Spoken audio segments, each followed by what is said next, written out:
You are listening to the North Carolina Food and Beverage Podcast. Thank you for downloading and subscribing. Coming to you virtually live from high atop the historic Raleigh building in beautiful downtown Raleigh. The NCF&B takes the listener behind the scenes to tell the stories of the people that contribute to the creation of the food and beverage community of North Carolina.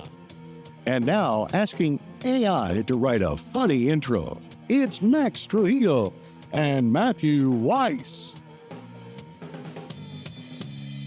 Hello, and thank you for listening to the North Carolina Food and Beverage Podcast. I am your co-host, Max Trujillo. And I am your co-host, Matthew Weiss, and we are jumping into the barrel today, in the whiskey barrel, with Lonerider Spirits, here to tell us all about it and perhaps taste us on a little bit of the booze, is the director of Lonerider, Mr. Levin Woodall.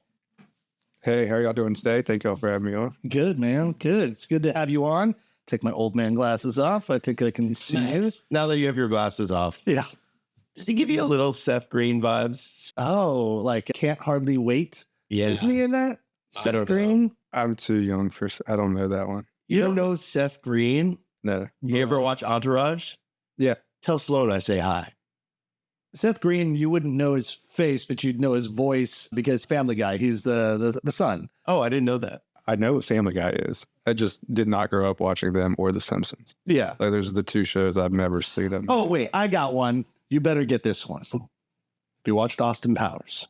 Oh, yeah. I'm familiar with them. I watched them when I was like a kid. Are you familiar with Dr. Evil? Yes. Yes. Do you remember his son, Scott? I remember. The teenage boy? Yeah. Okay. Okay. There we go. We're connecting the dots. That's Green. Seth Green did like what? Up a Creek Without a Paddle or something? Okay. With Dax Shepard and Matthew Lillard? Yeah. Okay. There you go. We connected the dots. Yeah. All right. No, we've got that done. All right, that was it, everybody. We'll see you later. No, so we are talking whiskey. Initially, we would have been talking beer, right? Which that's the way I first got to know Lonerider. Yeah, so the beer has been a Raleigh staple. It's been around 15 years now, maybe 16. I think it started 2008, 2009. And yeah, quickly, one of the first craft breweries around here. I'm not going to speak too much on all the accolades of the beer. I just know it's a lot. Yeah. It's been around for forever, and that's how people know us. For the 10-year anniversary of the brewery being around, we launched Lonerider Spirits. Okay. And so that was 2018, 2019, soft launch in 18, hard launch 19. And since then, we have really expanded. So we'll start off at the beginning. So launched 2019-ish, were the first whiskey being produced in Wake County since Prohibition. Oh, wow. And the distillery is now in Durham. So it's in downtown Durham off Ramsar Street, right behind the Mezcalitos and Ponysaurus, if you're familiar with that. Oh, yeah. That downtown area. Walkable to the ballpark. We got the walk-in cups now and everything. So that's pretty neat. But the way we do it is we have our 5 locations. And Tap rooms, you mean? Tap rooms, locations. It's a mix right now. So we have our one in Durham, that's our distillery tap room, where things are being made, like liquor, like the chocolate's been made there. Wake Forest is the same get up. So we have a tap house and bar, and then the distill room in there as well. And then those are the only 2 places that we've made anything spirits-wise at the moment. Then we have our location in RDU, our restaurant, and the end of Oak Island, and then the OG brewery and bar down by the airport, across the street from the Angus Barn. Do you have something right over on 5 Points? 5 Points is closed. Okay. That was when we picked up. I didn't have my hand in that, but I'm pretty sure we picked up that lease during COVID. Mm-hmm. Thought it was a good idea. And I don't know, that location's a tough one. Yeah, it is. Yes, it was tough. It was our first hand at a kitchen.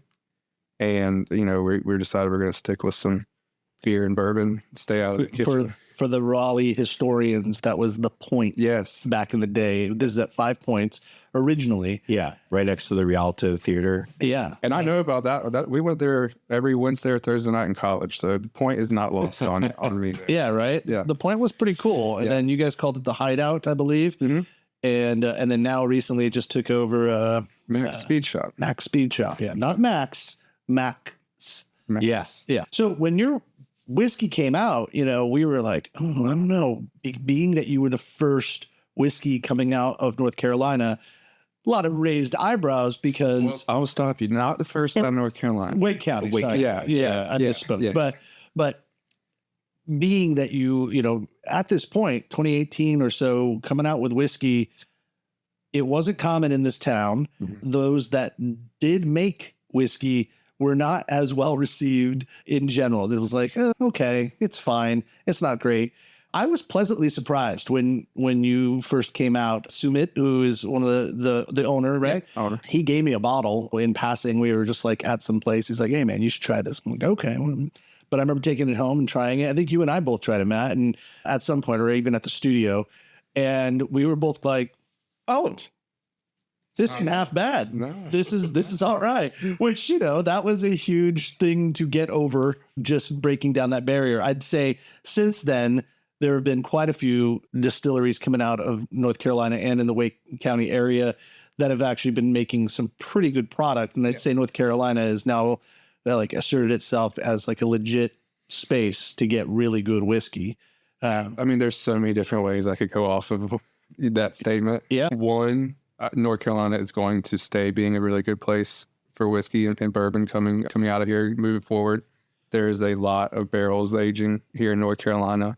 There, not just at Lonerider, I mean, just in general, a lot of very established distilleries across the state, and in the background of everything, the state of North Carolina and the tourism department is really looking and working with North Carolina distilleries to kind of get that hype back to North Carolina, where, everybody thinks Kentucky when they think bourbon. Yeah. And it wasn't always the case. It was like North Carolina did kind of start the whole bourbon thing. You got to think back, NASCAR, Prohibition, all that. It is real. It sounds fun, but it's real. And long story short, when Prohibition started, a lot of North Carolina distilleries sold their equipment to Kentucky because North Carolina was going to get shut down for bourbon. Yeah. And that's where Kentucky got a lot of equipment, very cheap, built up rick houses, and took over. And for the longest, North Carolina was very much Bible Belt. Like, we want nothing to do with our moonshine past, our bourbon past. They wanted nothing to do with it. Now they're seeing there's a path to make some money if we make bourbon a thing again. The Lord likes a little net. Yeah, so that's the behind the scenes. But yeah, that's By the way, The Lord likes a little green. yeah, that's the funniest part. I think when Matt and we went to Lexington back in the day to talk barbecue with the folks out there, and there was like a couple of things that Lexington, North Carolina. Yeah. For those of you listening, not Lexington, Kentucky. Oh yeah, right. That's a good distinction. And Lexington, North Carolina is known for their barbecue. Yeah, like a badass barbecue spot. But there were like things that they did there. Like, for one, they don't use pepper in there. Like, it's just salt on the shoulder, and it's only shoulders, not whole hog. And good luck trying to find booze at any of the locations. Now, you can go, there's like a bar over here, but it's separate, Yeah. And when we asked, I was like, hey, just like the entrepreneur in me and just like the American in me is like, if you guys had booze, wouldn't you just like totally blow up? And what was their response?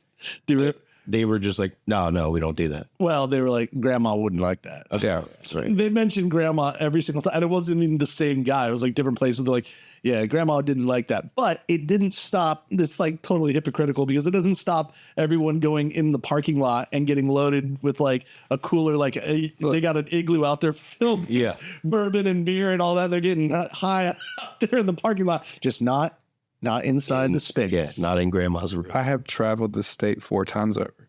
Oh, wow. And trying to sell, Lonerider to different places. So like my main thing is selling it to ABC boards. Yeah. I know all of the general managers that you think are hiding their pappies and Blantons behind their desk. I'm their best friend, and they're not hiding it behind their desk. But no, I mean, that's what I do. That's what I've been doing for years. And you're exactly right. I ask these people the same question. I'll go to like a really hopping like bar, beer and wine spot. And I'm like, dude, I can get you the contact to go get your ABC license. It's really not, no, we don't want to deal with the headache. They don't want to deal with the headache or the insurance. I'm like, if you just did 3 days worth of paperwork, you could be making so much more money. Yeah. They're like, the ABC board is wanting you to like, they will give you the license.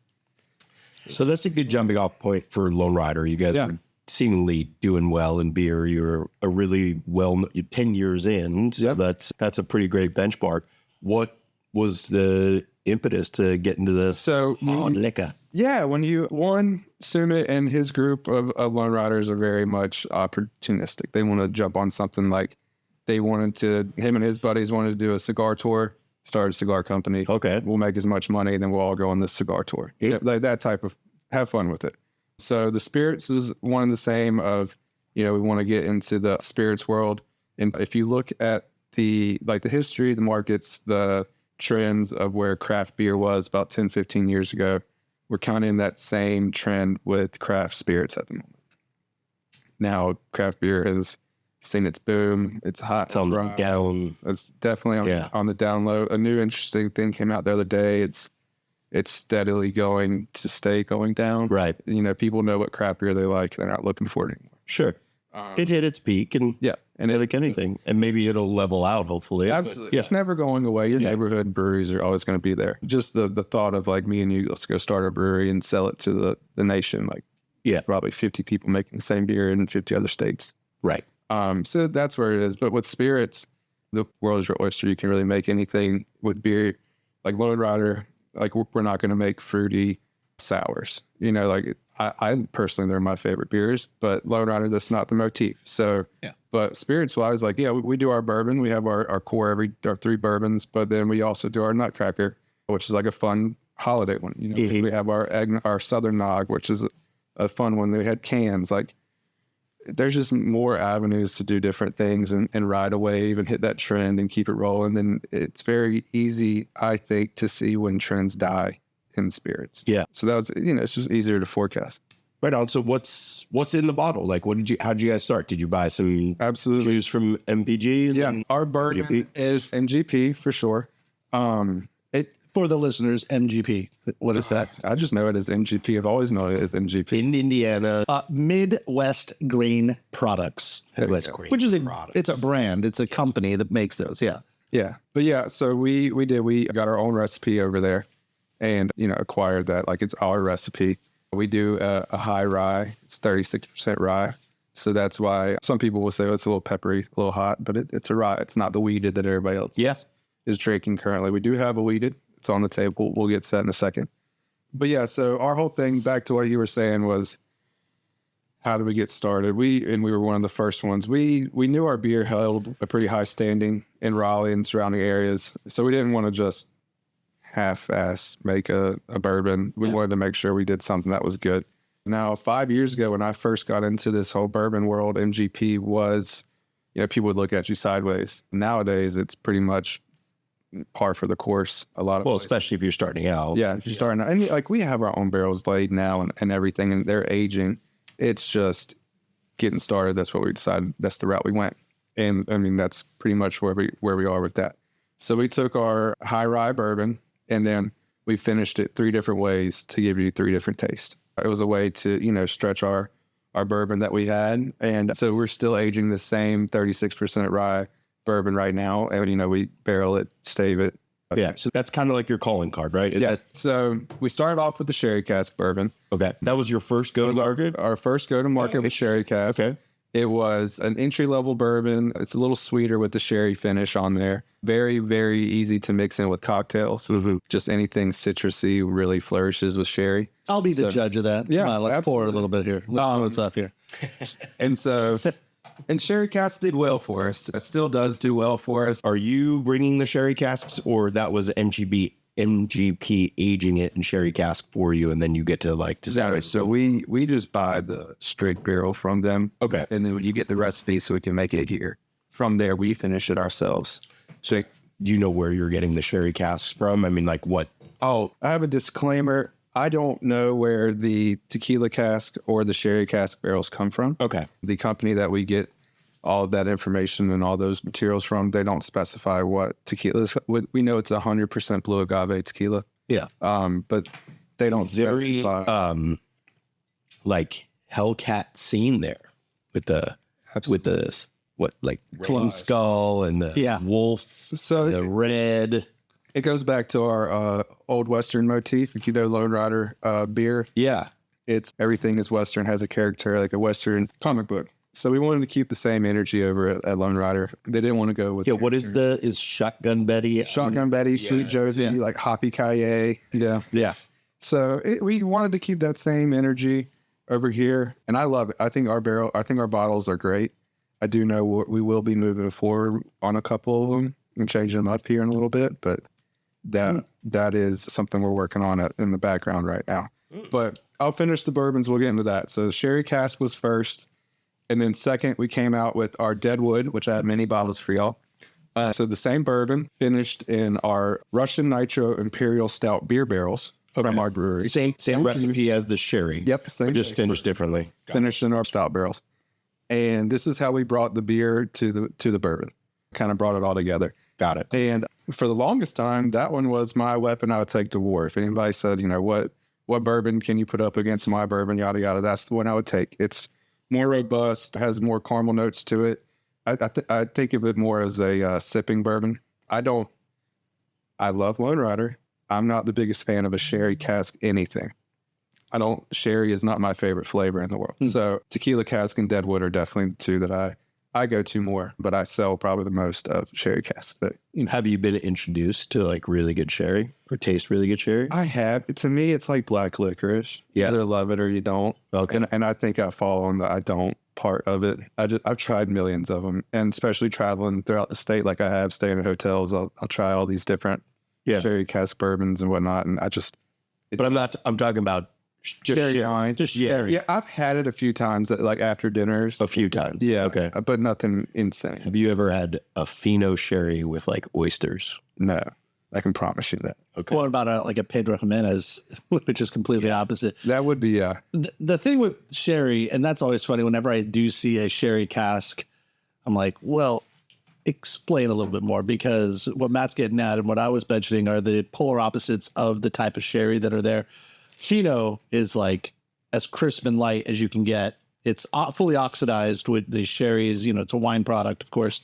But it's not something you would have with oysters or raw bar. Crisp and light and refreshing. But then a Pedro Jimenez, which it sounds like a guy's name, it is a guy's name, but it also is a style of sherry, is like fully aged and matured and is like golden. It looks like bourbon. Chocolate. Yeah, it looks real dark because it's been aged in its barrels for extremely long. But it's also the type of grape. Pedro Jimenez is a type of grape, and it's a dark. It's that grape with that style, right? And it has to go through the floor process. And what else is there? You have Amontillado. Oloroso, Amontillado, and Fino. That's right. Yeah. So we have. We didn't think you were going to get a sherry education. I did. Today, I know ours are finished in Oloroso casks. Oh, okay. Okay. Yeah. Well, that's actually like my favorite because it has so much of everything going on. Like it's kind of the middle ground of both worlds. But anyway, what is your background and how did you get to work? Like, what did you do before you worked for? Yeah. Who the hell are you? Yeah. So my name is Levin, born and raised in Raleigh. Just true Raleigh. And my wife is the exact same, born and raised in Raleigh. Went to Garner High School, graduated college from NC State. I was working at a PR firm in Raleigh. I had worked previously for the lady that was running sales at Lone Rider at the time. Okay. And I was doing some graphic design work for her. And she hit me up and said, hey, do you want to be the sales rep? Like, we're looking to sales rep. And I was like, sure. Sounds a lot more fun at 22 than doing this PR thing. But you didn't like bartend before that? Or No, dude, I have no bartending experience. I didn't grow up drinking. I really still don't drink. Yeah, didn't grow up. My parents didn't drink. So like wine is super foreign to me. Okay. I don't know much. I know I like liquor is very, didn't really have a good, not a good, I just didn't know much about it before getting into this. We're like looking like, you poor boy, you don't have alcoholic parents or whatever. I mean, I'm kind of like, that's Never thought I'd be a unique story for sure, because most people in your role either came up as a mixologist or running beverage programs or something. And you came from a completely different world. So I went to school for marketing. The marketing aspects of things are great. I love being out in the field. I can sell you something. Yeah. And I found something that I could sell. And I know Lone Rider. You start asking me about Elijah Craig or Jack Daniels, we're going to fall off a cliff. But don't you find pushback on that especially when you go to like people? Absolutely. I care less. Okay. Yeah, I really could care less because I'll deal with them for like 5 minutes and then they'll be gone. Yeah. It's really not a big deal. I haven't run into a situation where it's been like the door is closed and everything is bad. Okay. Nothing. Yeah, I don't mean it's not. Maybe I guess wine people are snob, you know. Like, Yeah, actually, no. when you talk about wine people, or like one of the first things you learned in marketing is what is your competitive set, you know. So if you're going out with Chardonnay, well, like, is it like Kendall Jackson or is it like Rombauer? It's interesting because we're in a different ballgame completely with North Carolina bourbons. Just being you're in your own. You're in your own bubble. field. Yeah, you're in your own bubble. So like where I love a good maker's mark or something of the sort, like it's not competition because it's just not like they're always going to sell more, be able to produce more. You know, they really don't have to do much and they're going to sell it. Yeah. It's just like a size thing. So are you fighting more than, because you say you travel a lot of ABC boards, but then from what you're saying, I'm guessing that you're fighting for the cocktail space on premise more than you are. That's a tough one too. So that would be more where I'd go to like your mom and pop bars or like your local neighborhood bar that has a nice whiskey or a bourbon selection, because they're more willing to work with another smaller company. Right. Whereas if I want to go to like Bonefish Grill or Apple, you know, whatever. Yeah, commercial. Not worth my time. Never worth my time because. Sure, but what about like, let's call Scott Crawford's restaurants or the Angus Barn or stuff like that in Raleigh? Yeah. Like, we're in a lot of those. Okay. In the Angus Barn, I actually live right behind one of Crawford's new places, talking to them. We're in a lot of your places like that in Raleigh. Mm-hmm. In across the state, a lot in Winston-Salem, a lot in Greensboro, places I've spent a lot of time to build that up. But it's a lot of places, your cocktail menus are controlled by your bigger brands. So, and they're going to pay for the cocktails for the menus and they're going to give them to the restaurants and they make the drinks. So you're not really going to ever, if you walk into like a restaurant and you see that that's happened, like Southern is clearly making this cocktail. So how do you stay afloat as this, I don't know, I guess small liquor company? Obviously the beer has been around for a while. So the beer has been good. The best way to stay afloat. So we found your ABC stores are your drivers. Mm-hmm. So off-premise. Off-premise is important. So I'm going to sound crazy, but COVID was the best thing that happened to us. We went from being in about 36% of the state's ABC stores to after COVID, we were in over 94. That's settled down to somewhere around 90 now. Okay. But I mean, that was me. And at the time, there was a couple other people just getting in the car, setting meetings with your GM. So the way it's set up is you sell. Because is that they weren't getting the Maker's Marks of the world? No. Because we were all drinking excessively higher and people weren't working. Well, people weren't going to restaurants. The restaurants were all closed. So if you wanted to get anything, you had to go to the store, the ABC store. Yeah. And then within that, anybody that was going to those stores, like I've been aware of this, talking with other people just about it, was that people were very interested in trying new things. Because it's like, I drink Maker's Mark every night this week. Let me try something. Yeah. And also maybe people thought the end of the world was coming. So they're like, oh, fuck it, I'm just going to drink until I'm dead. It was a lot of that. And it was a lot of reps weren't doing anything. Right. They weren't going. I mean, our whole system was shut down, but ABC was still running like a day-to-day. Nothing changed. So that was a lot of time where I got to sit in these people's office. And so the way it is, you sell your stuff to the state that's housed in the ABC warehouse. North Carolina brands do not have to go through an application process. Anything you make will go in. It's at a pause right now just because of space in the warehouse. But essentially, before that pause, it was you make it, it gets approved, it goes in. And then from there, once it's housed there, it's on you, the brand, to sell it to pretty much every county. It's the easy way to set it up.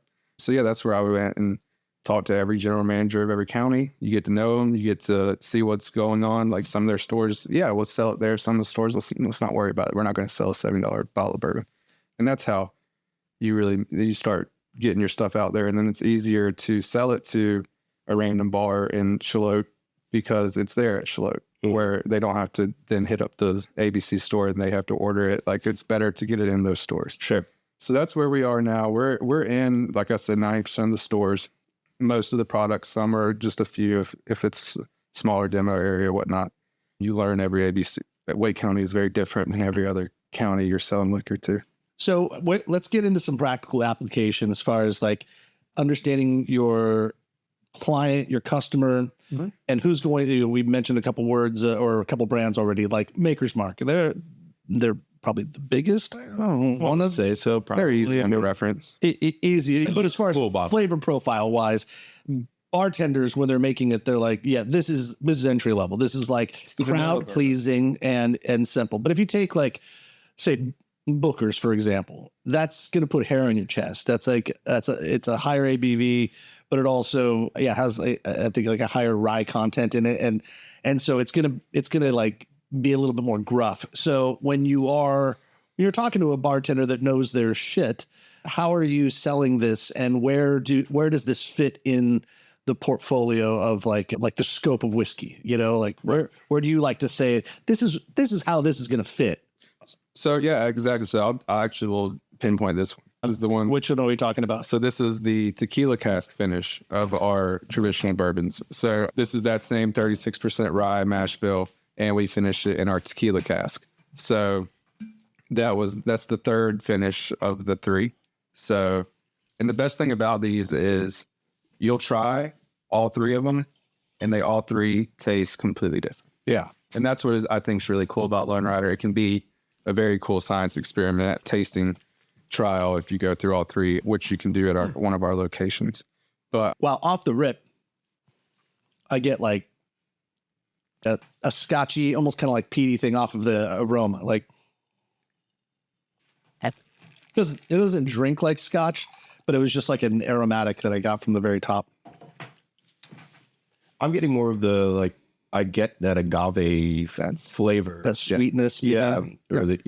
So that's how. So I would describe this one as a light, crisp bourbon with an agave aftertaste to it. You know that it's been sitting in that tequila barrel, and so you're talking about how do I get a bartender to nerd out? It's with this one. This one is my easiest avenue for that, because up until like the last month or so, it was the only tequila cask finished bourbon that was readily available in the market worldwide. It'd been done before, but it was just like a one-off. So we were the only distillery actively making a tequila finished bourbon. So a lot of your tequila bars, a lot of your Mexican restaurants loved this because I could see that application. Yeah, and it does really well when you do tequila cocktails with it. Yeah. So it's cool to kind of flip that and just say, hey, here's a bourbon that does everything that tequila can do. I get the flavor profile. I like the flavor profile. And I think I shared with you, Heaven Hill used to do, and they probably still do, they would take some Rittenhouse rye and age it in Luna Azul barrels. Oh, yeah. Or am I saying the opposite? No, it was the opposite. They would do the Luna Azul high end and age it in Rittenhouse barrels. So that would be like similar flavors. But I get that, like, and Max, you have much more of like the history in the cocktail world. If I want to make an agave spirit type of drink, why wouldn't I just use an aged, and I want that flavor profile? Yeah. Why wouldn't I just use aged tequila? I mean, I would think that would be like the pushback. Well, I don't think that you would use this in lieu of tequila in any way. No. I think this is just giving a different flavor profile for whiskey.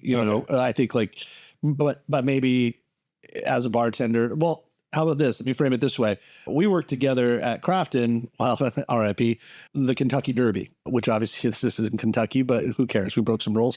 We brought all your product line on, and then I did a tasting menu. We made different cocktails with all of them. And Zach, who I guess will actually be on the show in a couple of weeks, Zach Williams, to talk about his restaurant at the Depot, but he was my bar manager at the time. We tasted through all these, and then we built recipes based on all these different flavors. And this one I do, because at Crafton we had 4 different concepts, and it was delicious. I mean, it was also a really good dinner. Yeah, no, but it was delicious. I did like the versatility of your portfolio. That was what was really cool. It was like, oh yeah, they're wildly different from each other.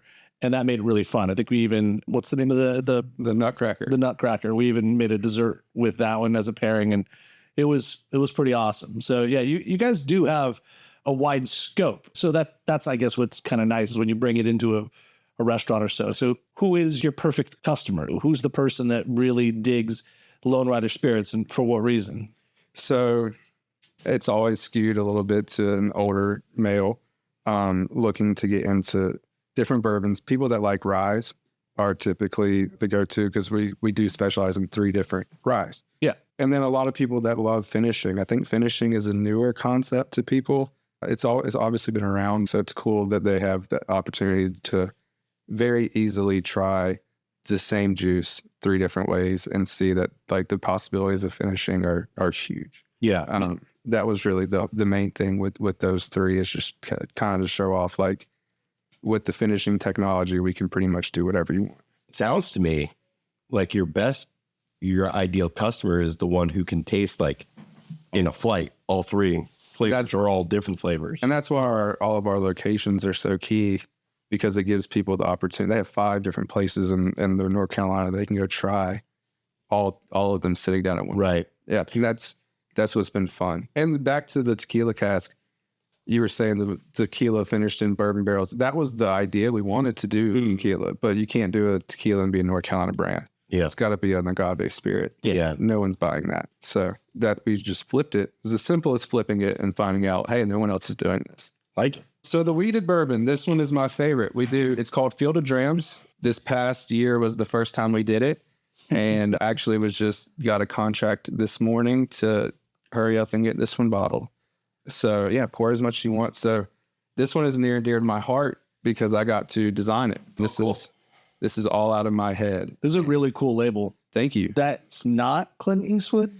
Yeah, absolutely not. I have no idea who that is. I have no idea who it is. But yeah, no. So the idea behind the label is if you cut off the collage on top of ours, it's the same shape. And it was our first stab at a weeded and a limited release. So we just wanted to dress it up a little bit, make it look a little more of a traditional bourbon. So they let me plug it all into my computer and have a field day with it. And we came up with Field of Drams. We were going to Graphic design background. It worked. Yeah. It came through. It was very exciting for me. The weeded. So, I mean, at the end of the day, we are a business and everybody loves a good weeded bourbon. So it was my idea to do yearly releases. Sold 6 barrels in like 2 weeks last year. It was a big deal. So we do it again this year. Nice. Cool. It got people excited. It got the word out there about Lonerider a little bit further than all of our other things we're doing, just because I was able to get in touch with a lot of bourbon clubs are interested in it. Just opened a lot more doors by doing a smaller release. What would somebody pay for this if they That one's $69.95. Okay. Every label was I wrote down what board it went to, what bottle, what barrel. This year it's not going to be barrels. It'll just be a small batch release because the barrels got combined. So I can't do barrel. But yeah, it'll be a small batch, and we'll sell it to the ABC boards that want it. I already have a bunch on. So this is traditional bourbon, high wheat content. High wheat, charred American oak, 70 corn, 16 wheat, 14 rye. Yeah. Okay. So Yeah. That one is just straight up weeded bourbon, 110 proof. It's going to come out barrel proof every time. Bottle it and ship it out. People loved it. It's just a really good, fun weeded bourbon for me to just have and sell to people and get people excited for something other than rye. Yeah. I can see people excited about that. Yeah, man, it's tasty. Sometimes it's as simple as, people like weeded bourbons. We shall make a weeded bourbon and we shall sell it. And Gives them what they want. yeah. It's like having a brewery and not making an IPA. Yeah. What do you do? Sometimes it is as simple as that. You have a brand, you have people that like it and enjoy it, and sometimes it just works like that.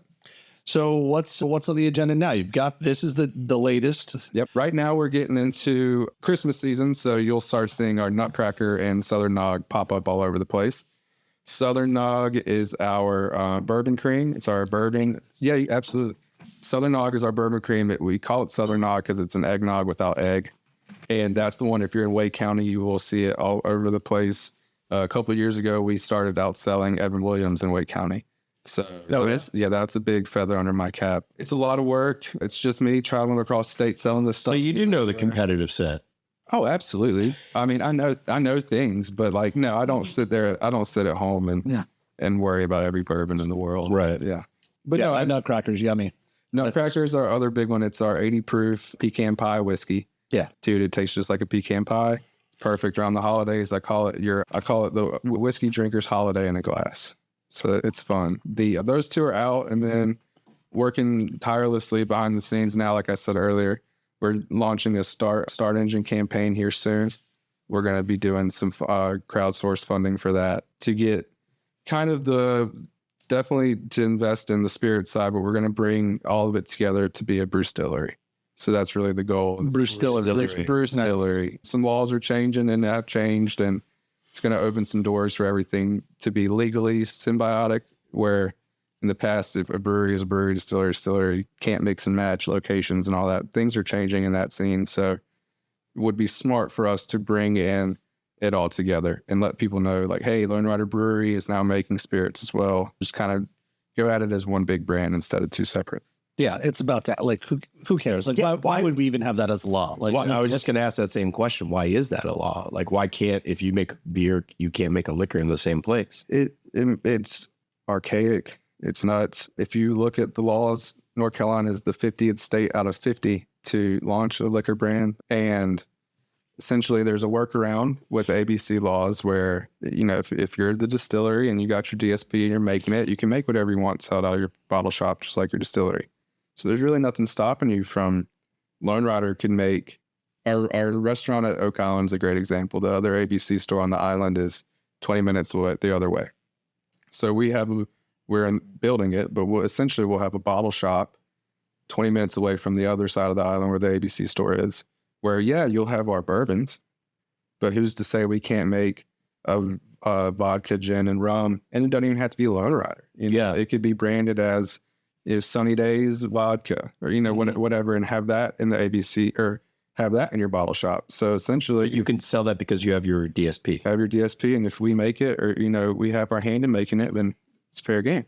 So yeah, like, you're just basically saying, like, you could create a liquor store that's more convenient in your spot. It would only sell your liquor, right? But also in the end, who cares? You're like, well, I just want to get a bottle of vodka, and it's right here, so I'll get that. It's like what Triangle Wine Company has done with their carry application. You know, they're a micro distillery, so now they can sell any spirits made under that label. Exactly. We think we have a system where we have a lot of rare barrels, and we have a system where that can be labeled individually if you want to blend something on site. We're still working everything out. That's part of the start engine stuff, but there's a good plan there. There's a really cool plan too. There's also nothing stopping Jameson from building a bar in North Carolina, getting a DSP, and then you got Jameson store.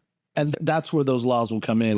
Yeah. If someone huge, you know, or what will happen is, like, a distributor like Southern Glazers, if they're like, well, why don't we just start owning bars, and then we only sell the stuff that we distribute? And like, technically, I think they could do that. They'd have to operate it obviously through a different person than was the same people that licensed under Southern. But so you can like Jameson could just be Jameson, North Carolina. Right. Same branding, same everything. But they just had to make it at the distillery, and then they could sell it there. Yeah. But it wouldn't be Jameson then. It would be Jameson, North Carolina. Yeah.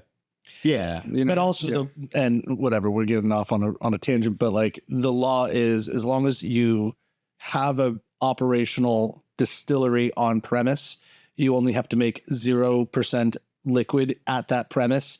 So like the joke is, you just have to have an operational distillery, a still on the premise. But you, as Jameson is a good example, you could import all that stuff and just like be like, no, we can make whiskey here or not, but we could. You have to run the still, but you just have to like run it. You have to like just make sure it runs. I think you have to produce a minute. You have to, maybe, but it doesn't even matter. It's like, sure, we've turned it on, we made it, and we just poured it down the drain or whatever. Like, it doesn't really matter. You just have to kind of have it for the sake of showing off that you have it. You know, it's kind of like you can't be a brewery without an actual brewery. You'd be a tap room. I don't know if you could import then and sell imported spirits there. I think it would still have to be made in the state. Importing gets into a whole different laws. I don't think you would be able to import it directly, because once it crosses international lines, state lines, it's all taxed. It's different. This part of the episode brought to you by Conjecture. ChatGPT can give you all the answers. We have no idea what we're talking about.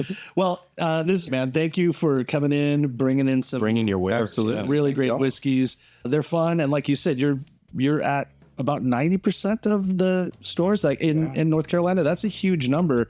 So it sounds like you can get it pretty much anywhere. If you're in Raleigh, if you're in Wake County, you're within an hour of here. You're going to find it in every Wake County store, Durham County store, Orange County store.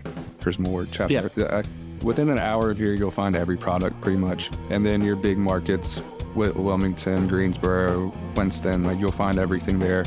Within the middle of all that, you piece it together. Some might just have the 3 bourbons, some might just have sherry cask or whatever fits their demo better. I'm very back with North Carolina brands. You know when it doesn't make sense. You don't want to over push your limits, Right. Because North Carolina is tough, and the ABC system, it's a whole different ballgame. So Cool. Well, hey, Levin, thanks so much for coming in and sharing your story, sharing your whiskey. For all of you out there, go out to your local APC store or find a bar and ask for some Lone Rider, whether it be the tequila aged cask or the sherry cask or this new high wheated bourbon, or finish your night with the Nutcracker, and you will drink extremely American.